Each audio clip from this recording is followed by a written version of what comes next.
And I agree with many respects with your paper, so nevertheless I will try to develop a slightly different point of view on transhumanism, starting with technoscience. Technoscience is the greatest challenge of our time. In the age of Charles Darwin, science was about creating an accurate picture of reality. In the age of technoscience, the most advanced branches of science do no longer depict reality, but create it. What becomes reality is now more important than what reality is. And this depends more and more on who buys or finances techno-scientific promises of the future. In consequence, the boundary between fiction and reality becomes blurred.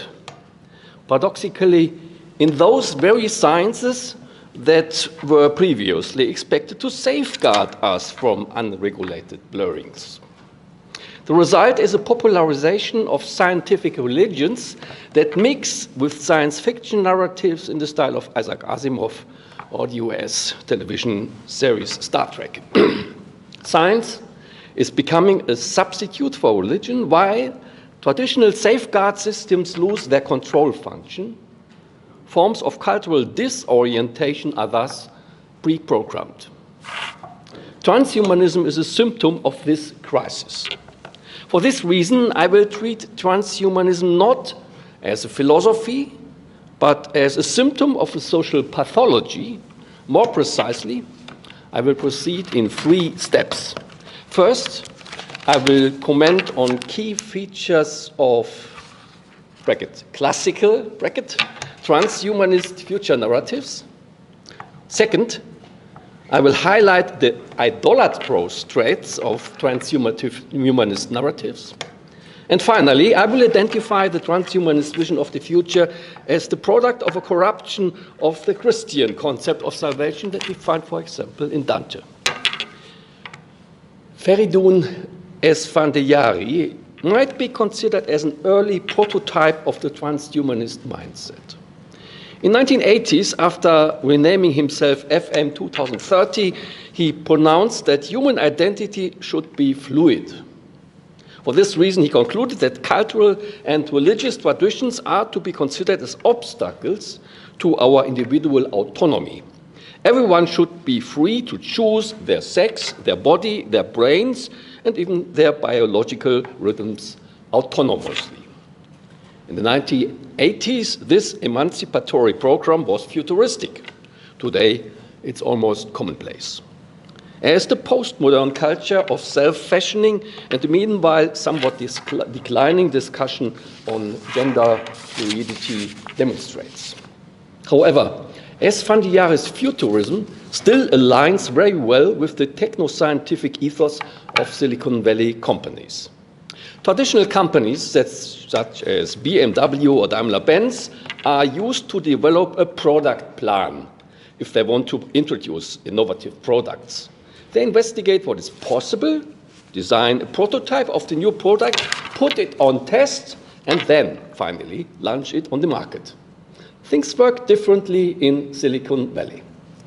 What scientists or philosophers consider possible does not keep transhumanists busy for too long. Because Silicon Valley companies work according to the motto, let's just give it a go.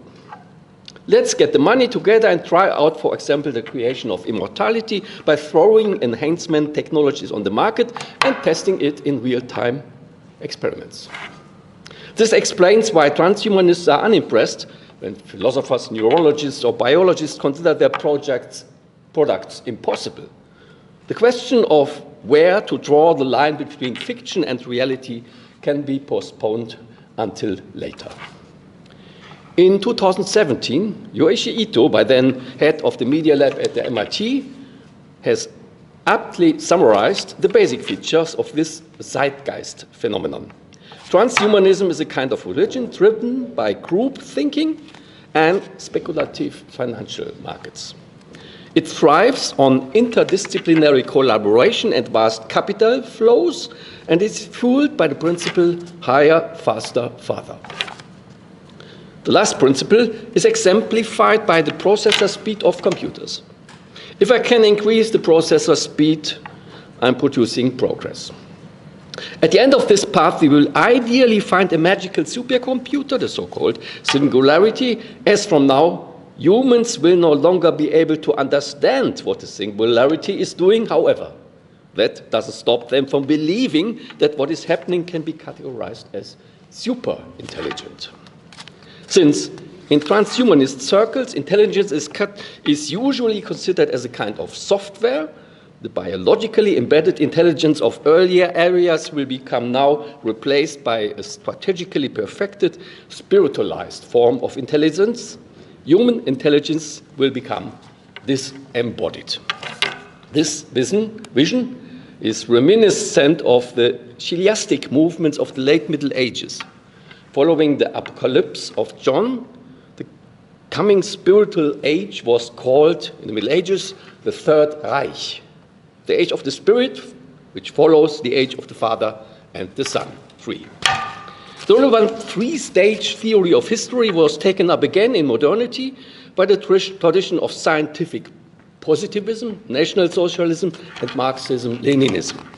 An example of the Marxist-Leninist version of the Third Reich is China, where digital technologies are used as socio-technological instruments of control that manage human behavior. Western versions of transhumanism differ from this program in that they do not rely on centralized control, but on autonomous individuals. However, both versions of transhumanist believe, I quote Yoichi Ito, that with enough power and control, the world is tameable. Against this background, it comes as no surprise that the two traditions have become increasingly harmonized in the wake of the epochal threshold of the COVID pandemic. Yet, this should give us pause for thought. We are not talking here about convergent visions of the future, but about transformation processes that have already begun to shape our coexistence at the expense of the constitutional achievements that made the path of liberal democracies appear as forward-looking, subsequent to the Enlightenment tradition. In order to understand what drives this belief in comprehensive power and control, it is indispensable to take a closer look at the driving force of transhumanist myths of progress. Knowledge is power, and power gives us control. That's what we have learned with Francis Bacon already 400 years ago. If we build electronic communication systems, for example, we gain power and can communicate more efficiently than before. This allows us to save time, and time is money, as Benjamin Franklin taught us already 300 years ago. But this is really true. Very few people today would admit that the introduction of digital technologies has given them more free time and leisure. Strictly speaking, the explosion of digital technologies has had the opposite effect. It has transported us into a world in which people have a guilty conscience if they are not online, 24 hours, 7 days a week.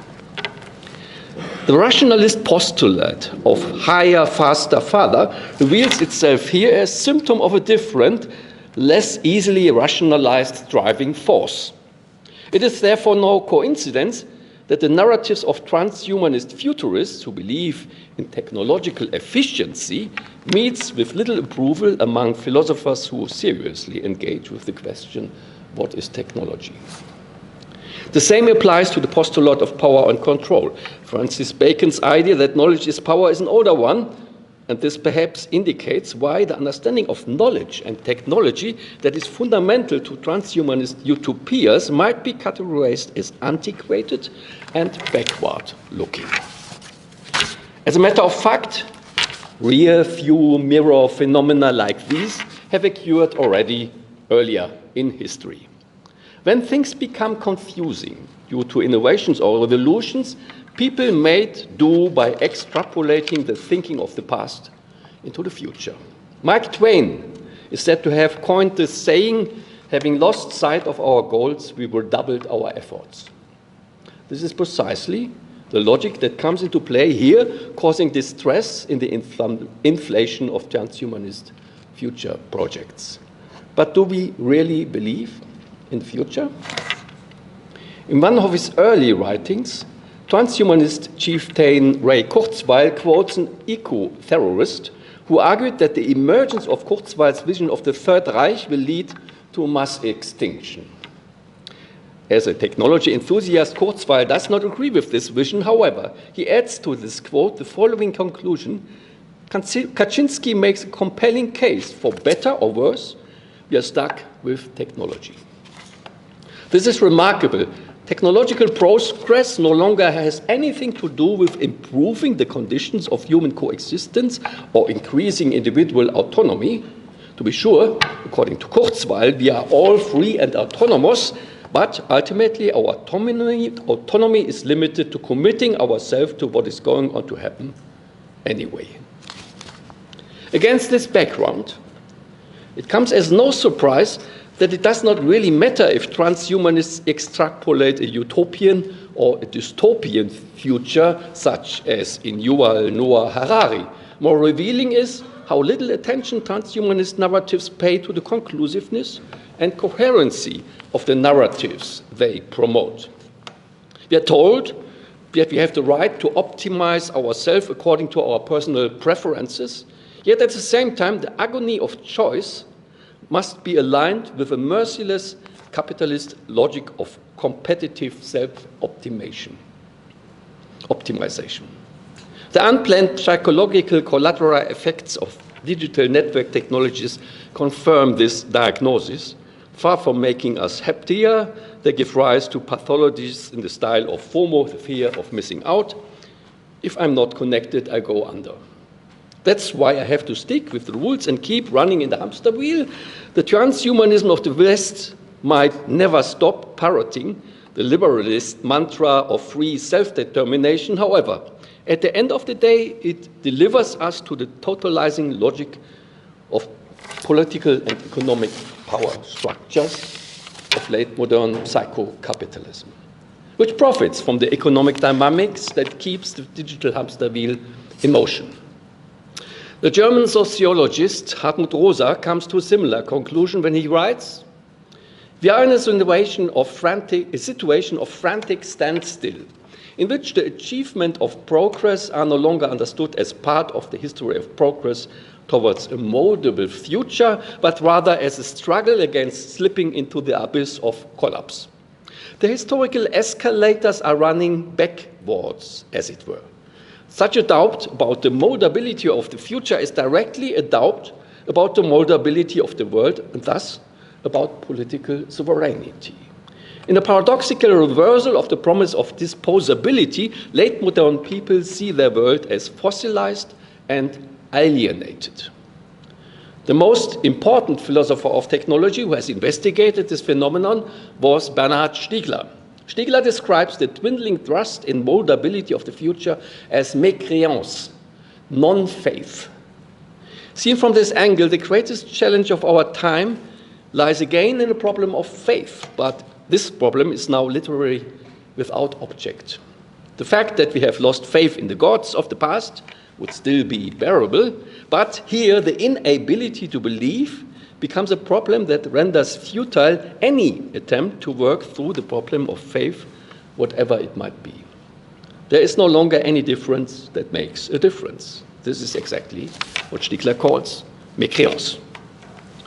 This sketchy introduction to my most recent research on the epochal break of our present time might give you a hint why I do not treat transhumanism as a philosophy to be taken seriously. Transhumanism is a highly irrational religion whose historical dynamics can be rationalized at best, just as in Sigmund Freud, a neurosis can be rationalized if you do not want to deal with the deeper causes. The deeper causes of this crisis lay in the fact that digital technologies seduce us to assimilate our vital intelligence to the intelligence of mechanisms of computer intelligence.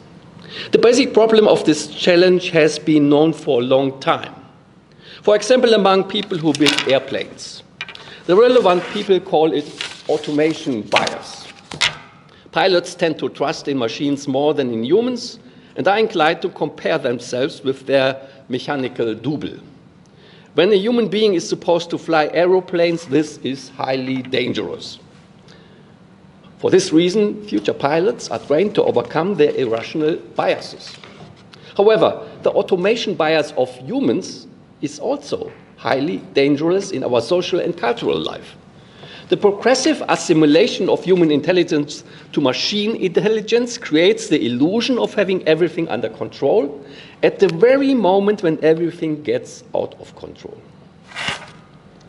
In Abrahamic traditions, this pathology is called idolatry. We not only make idols, we are also made by them. This sentence reformulates in terms of criticism of religion a more general principle that plays a major role in the emerging discipline of anthropology of technology. Humans not only produce technology, they are also produced by it. For a long time, it was believed that the evolution of the brain gradually enabled us to invent tools. However, as a matter of fact, it was inversely. The socially embedded use of technical artifacts was responsible for the evolution of the human brain. As a result, we have always been in a kind of feedback loop that was accompanied by the risk of assimilating ourselves to the technologies we have produced. In the more imaginative language of the Old Testament, this problem is exemplified by the use of idols made of silver and gold. Thus, Psalm 115 states that the idols of the nation are the work of man's hands. And this sentence is quickly followed by a sentence that describes the reversal of our desire to make things. They that make them are like unto them. When people worship their handiwork, they become more and more like that what they have made, lifeless and spiritless. They no longer trust their own perception, but turn into appendages of the artifacts that they have placed before themselves. One of the most important features of idolatrous projection mechanisms is that they entangle us in paradoxes, such as the paradox of autonomy discussed above. We produce technologies in the conviction that they will promote our autonomy, and in doing so, we fall into a spiral of compulsion that undermines our freedom and turns us into fellow travelers on a backward escalator. The psychoanalyst Jacques Lacan has elaborated a concise description of this paradox, starting from the phenomenon of the mirror stage. In his therapeutic sessions, Lacan had discovered that patients dreamed of a stage in which they imitated their own mirror image. This scenario exemplifies the paradoxical core of idolatrous practices. When we imitate our own mirror reflections, it is no longer possible to decide who is imitating whom. Thus, the mirror image creates feelings of omnipotence while simultaneously turning the feeling of omnipotence into an illusion which has the potential to rob me of my spiritual life energies or to turn me into a lonely river plant, as in the myth of Narcissus. This imaginative scenario sums up the illusionary core of idolatrous practices, but there is something new in the digital age. In digital network societies, the narcissistic feedback loop is clothed in a scientific guise, the garb of quantifiability. Consequently, the idolatry of the digital age coincides with the idolatry of collecting credit points, which is derivative to the idolatry of the higher, faster, farther discussed earlier. Google PageRank is a typical example of this cult.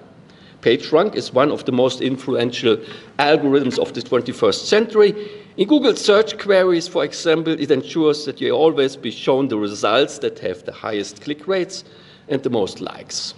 However, there are individually diversified ranking systems, and this means, depending on your individual user profile, we are imperceptibly nudged into filter bubbles that reinforce our narcissism by confirming our unconscious expectations. Thus, PageRank triggers the mirroring effect analyzed by Jacques Lacan. In the light of this circumstance, we must ask ourselves how to distinguish real from false progress. In earlier eras, progress was oriented towards visions of the future that made us dream. Today, innovation spirals are the opposite. They rob us of the gift of dreaming. This is so because badly designed technology undermines our capacity to appropriate technical innovations.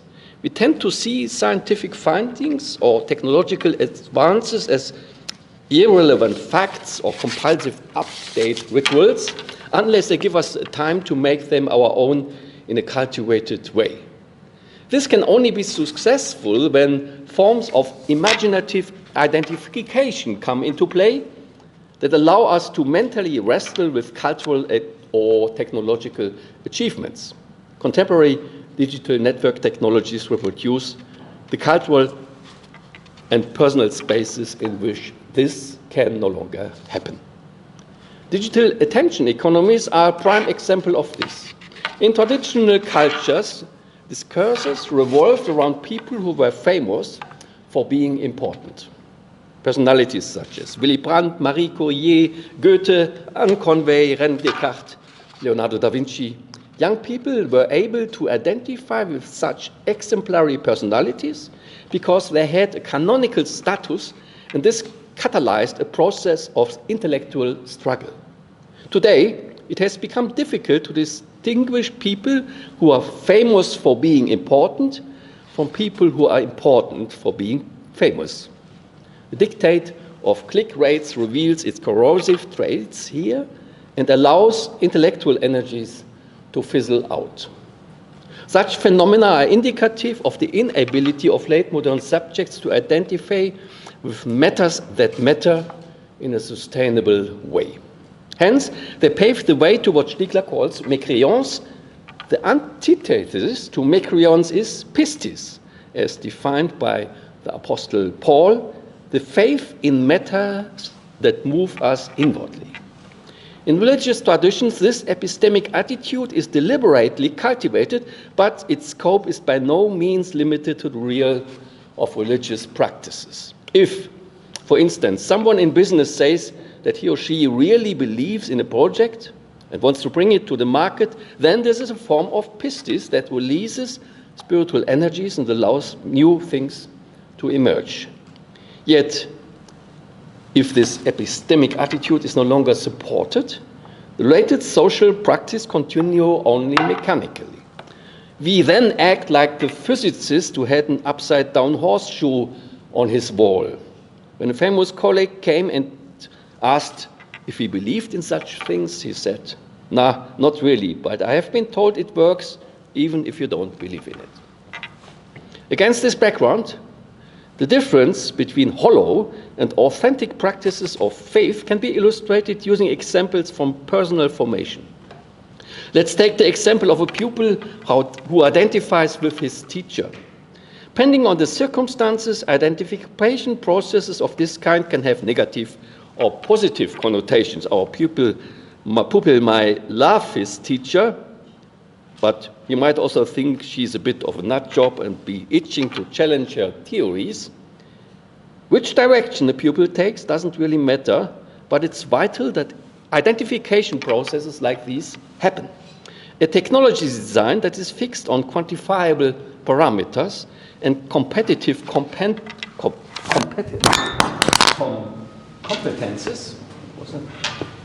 undermines this process. This explains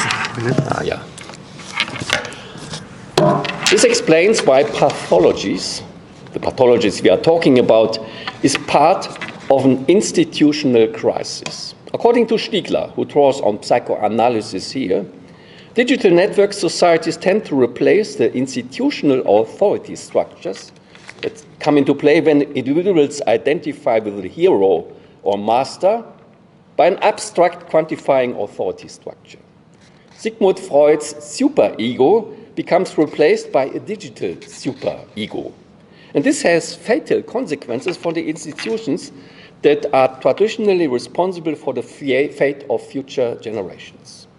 Traditionally, the educational institutions were characterized by hierarchical structures akin to the representative democracies within which they were situated. This was because they focused on canonical examples that were, per definition, considered as outstanding. By contrast, digital technologies reinforce the populist belief that there are no hierarchies any longer. In the digital network, all users are equal, yet it is evident that this belief is devoid of any substance. As already explained, the manipulative logic of digital network technologies is by design aligned to reinforce narcissistic mirroring effects. By promoting the cult of autonomy, they make sure that digital tribes can be nudged into a predictable future.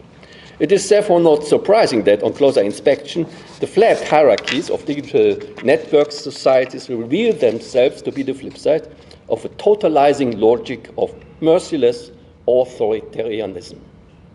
Nowhere is this more evident than the late modern renaissance of the guilty conscience of Luther and Calvin.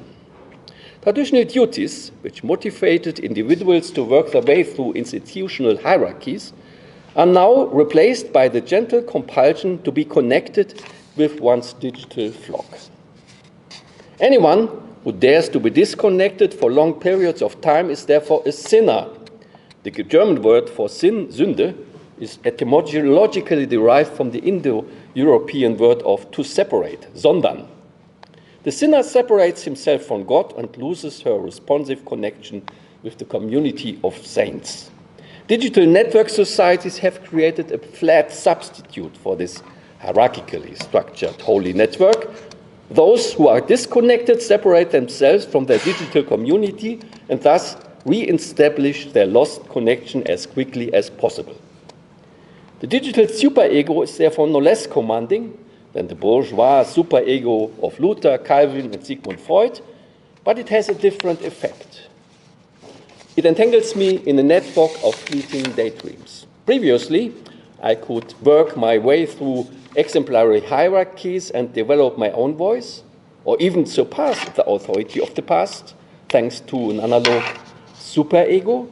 By contrast, the digital superego entangles me in a forgetful network whose leading figures disappear from the user interface just as quickly as they were washed up there thanks to digital ranking algorithms. Consequently, the authoritarianism of the digital superego, which urges me to immerse in the World Wide Web 24 hours, 7 days a week, is the complete opposite of an egalitarian technology. Relentlessly authoritarian, and it undermines the potential of young people to develop an own voice in the concert of authorities.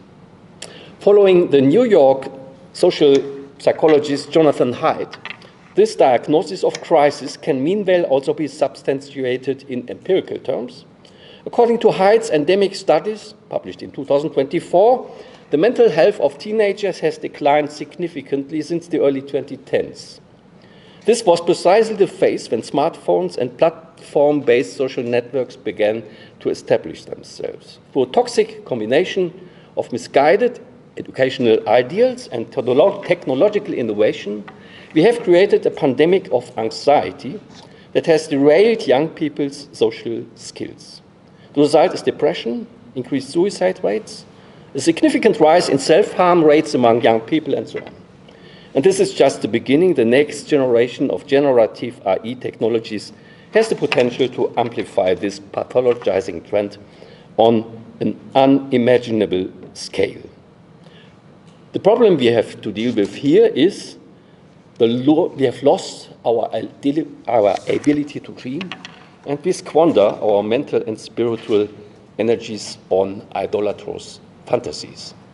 How different liturgical and spiritual practice might look like could be explained following Dante, who was already mentioned earlier, but I will skip this part of the paper. Thank you.